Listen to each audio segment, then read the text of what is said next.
Martial arts calendar 2045 कान प्रांत तियानहाई शहर। सितंबर का महीना था और गर्मी अपने चरम पर थी। पूरा शहर उमस से घिरा हुआ था। रोंगशान आवासीय क्षेत्र, भवन 4, कमरा 301। सुबह 5:30 बजे। Beep beep beep beep. Lin Qiyi ने अचानक अपनी आंखें खोलीं, तुरंत उठ बैठा और बिस्तर के पास रखी मेज पर लगे अपने फ़ोन की कर्कश अलार्म घड़ी बंद कर दी।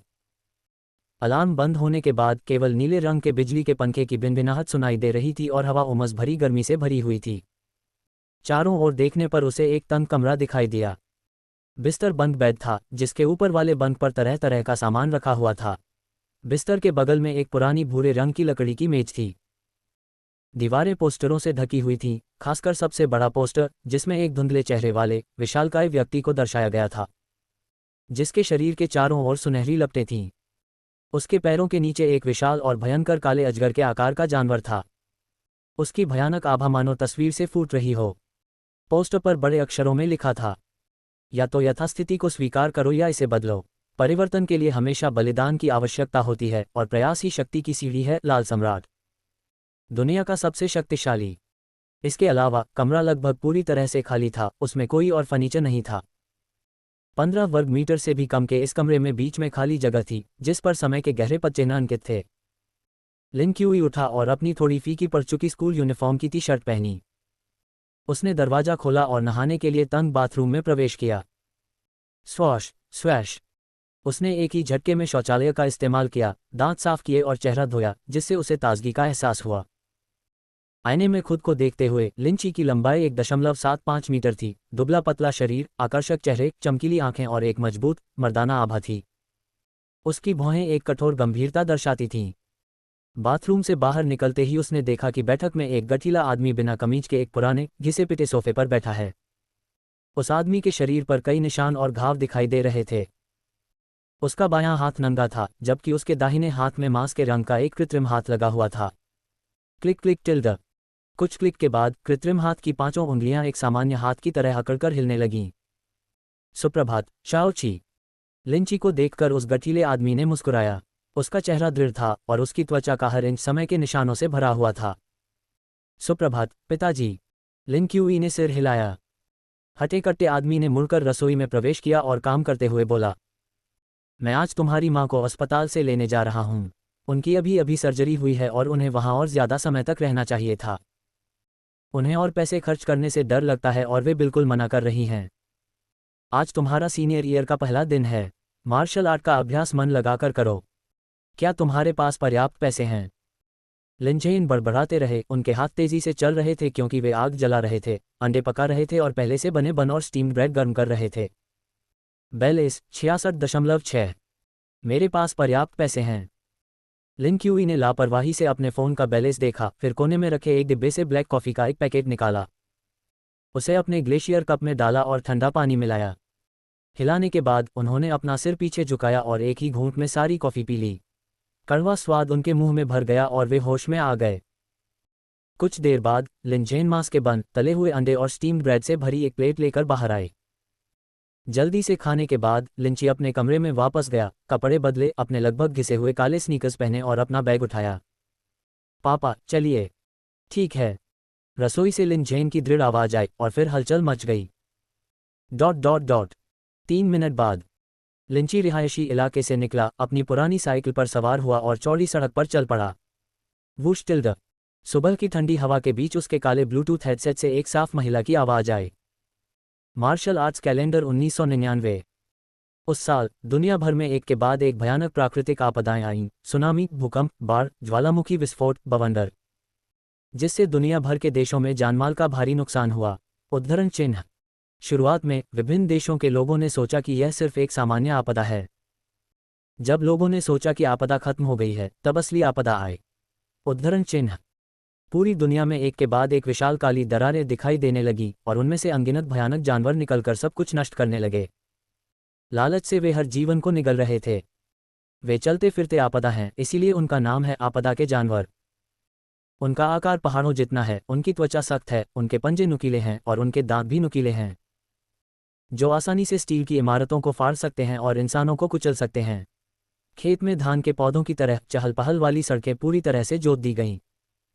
जिससे सब कुछ खंडहर में तब्दील हो गया।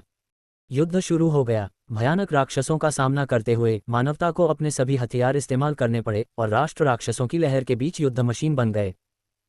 राक्षसों के आगमन का सामना करते हुए मानवता को बार बार हार का सामना करना पड़ा। अनगिनत योद्धा युद्ध में मारे गए और आम लोग विस्थापित हो गए।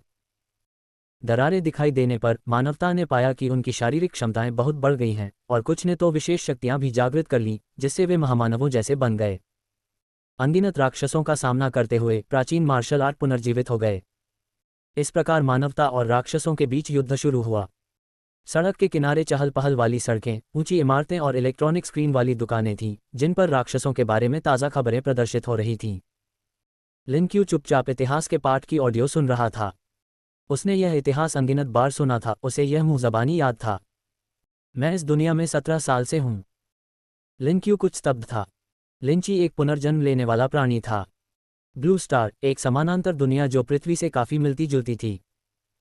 अपने पिछले जीवन में वह एक कंपनी में काम करने वाला एक साधारण कर्मचारी था, जिसकी लगातार 1 महीने तक ओवरटाइम काम करने के बाद अचानक मृत्यु हो गई। जब उसने दोबारा आंखें खोलीं तो वह इस दुनिया में एक नवजात शिशु था। 1999 से पहले ये दुनिया लगभग पृथ्वी जैसी ही थी, लेकिन उस वर्ष के बाद इसमें एक नाटकीय परिवर्तन आया। यह एक साधारण मानव दुनिया से सीधे मार्शल आर्ट और असाधारण प्राणियों की दुनिया में बदल गई।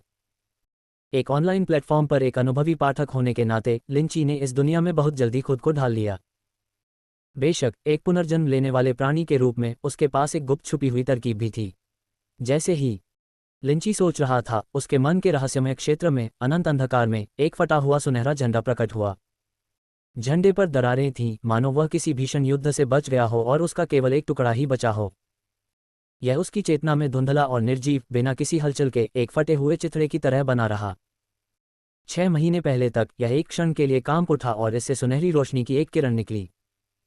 ये सोचते ही लिंची की दृष्टि में एक असामान्य प्रकाश चमक उठा, एक सुनहरी रोशनी की स्क्रीन जिसे केवल वही देख सकता था। नाम लिंची 17। पेशा मार्शल आर्टिस्ट। टेम्पलेट कोई नहीं 99.8%। स्वास्थ्य मूल्य 5.2। तकनीकें हुनयुवान स्टांस निपुणता, टाइगर फिस्ट मामूली निपुणता, बेसिक स्पीयर टेक्निक मामूली निपुणता। मुक्केबाजी तकनीक स्तर 1 80%। स्पीयर तकनीक स्तर 1 60%। फुर्ती स्तर 1 57%। ये गोल्डन बैनर द्वारा दिया गया पैनल है, जिससे वह अपनी मार्शल आर्ट की प्रगति को स्पष्ट रूप से देख सकता है। पैनल पर मौजूद आंकड़ों को देखते हुए लिंची ने आह भरी। उसे लगा था कि यह वही पौराणिक डीप ब्लू होगा, जहां उसे केवल अंक जोड़कर ही ताकतवर बनना होगा। उसने तो उड़ान भरने के लिए मन ही मन तैयारी भी कर ली थी, लेकिन परिणाम ने उसे निराश कर दिया। पैनल का कार्य बहुत सरल था, जिससे वह केवल अपने विभिन्न डेटा देख सकता था और अपनी मार्शल आर्ट को अच्छी तरह समझ सकता था। हालांकि उसने जल्दी ही खुद को इसके अनुकूल ढाल लिया और अपनी कल्पनाओं को त्याग दिया।